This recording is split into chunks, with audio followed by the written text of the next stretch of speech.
അങ്ങനെ അവസാനം നമ്മൾ സന്നിധാനത്തെത്തി. ഒരു 4 മണിയൊക്കെ ആയ സമയത്ത് തന്നെ ഈ താഴെ എത്തിയിട്ടുണ്ടായിരുന്നു. 4, 4:30 മണിയൊക്കെ കഴിഞ്ഞപ്പോൾ തന്നെ നമ്മൾ ദർശനമെല്ലാം കഴിഞ്ഞ് തിരിച്ചിറങ്ങി. എന്നിട്ട് ഒരു 5, 5:30, 6 മണിയോളം ഇവിടെയല്ല നമ്മൾ നിൽക്കുന്ന സ്ഥലമുണ്ടല്ലോ, അവിടുത്തെ ആ മരത്തിൻ്റെ മൂട്ടിൽ ഒരുപാട് നേരമൊക്കെ ഒന്ന് ഇരുന്നിട്ടാണ് പോയത്. പിന്നീട് നമ്മൾ രാത്രിയിൽ ഇവിടെയെല്ലാം ചുറ്റി കറങ്ങിയിട്ടൊക്കെ വന്ന സമയത്ത് അത്യാവശ്യം തിരക്ക് എന്ന് പറയാൻ പറ്റില്ല, എന്നാലും അത്യാവശ്യം ചെറിയ ചെറിയ കുറച്ച് തിരക്കായി തുടങ്ങിയിട്ടുണ്ടായിരുന്നു.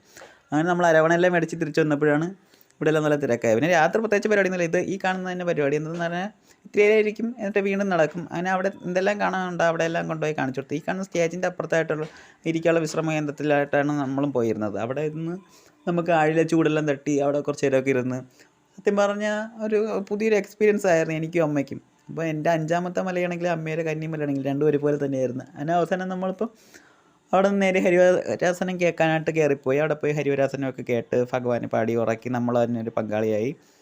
പിറ്റേ ദിവസം രാവിലെ ഒരു 5 മണിയൊക്കെ ആയ സമയത്തേക്കും ഉള്ള തിരക്കാണിത്. അപ്പോഴും അത്യാവശ്യം നല്ല തിരക്കായിട്ടുണ്ടായിരുന്നു. അങ്ങനെ മല ഇറങ്ങി തുടങ്ങി.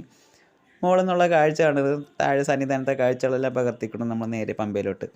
ഇനിയിപ്പം നേരെ വീട്ടിലോട്ട് പോയാൽ മതി എന്നുള്ളൊരു മൈൻഡായി. അങ്ങനെ ഇപ്പോൾ നടന്ന് പൊയ്ക്കൊണ്ടിരിക്കുകയാണ്. നമ്മൾ ഇങ്ങോട്ട് വന്ന സമയത്ത് ഇവിടെ ഇത്ര വലിയ തിരക്കോ കാര്യങ്ങളൊന്നും ഇല്ലായിരുന്നു. രാവിലെ പ്രത്യേകിച്ച് തിരക്കൊന്നും ഇല്ലായിരുന്നു. പിറ്റേ ദിവസം 41 വിളക്കിൻ്റെ അന്ന് രാവിലെയാണ് നമ്മൾ ഇറങ്ങുന്നത്. അപ്പം അത്രയും തിരക്ക് അവിടെ കാണാൻ പറ്റുന്നുണ്ടായിരുന്നു.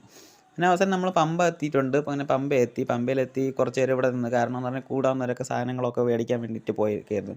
അങ്ങനെ അവരെല്ലാവരും കാത്ത് അവിടെ നിൽക്കുകയായിരുന്നു. അങ്ങനെ അതൊക്കെ കഴിഞ്ഞ് നമ്മൾ നേരെ നടന്ന് പമ്പ സ്റ്റാൻഡിലോട്ട് ബസ് പിടിക്കാനായിട്ട് പോവുമായിരുന്നു. അങ്ങനെ ത്രിവേണി പാലമൊക്കെ കഴിഞ്ഞ് ഇപ്പോൾ നമ്മൾ സ്റ്റാൻഡിലോട്ട് പോയിക്കൊണ്ടിരിക്കുകയാണ്. അങ്ങനെ റോഡിലൊക്കെ എത്തിയിട്ട് നല്ല വെയിലുണ്ടെങ്കിൽ അതിനനുസരിച്ച് നല്ല കോടയും തണുപ്പും ഉണ്ടായിരുന്നു. അങ്ങനെ അവസാനം നടന്നിപ്പോൾ സ്റ്റാൻഡ് എത്താറായിട്ടുണ്ട്. നേരെ ബസ് പിടിച്ച് വീട്ടിലോട്ട് പോകണമെന്ന് പറഞ്ഞ ഒരു ലക്ഷ്യം മാത്രമേ ഉള്ളൂ. അതിന് അവസാനം ബസ് കിട്ടി നേരെ വീട്ടിലോട്ട്.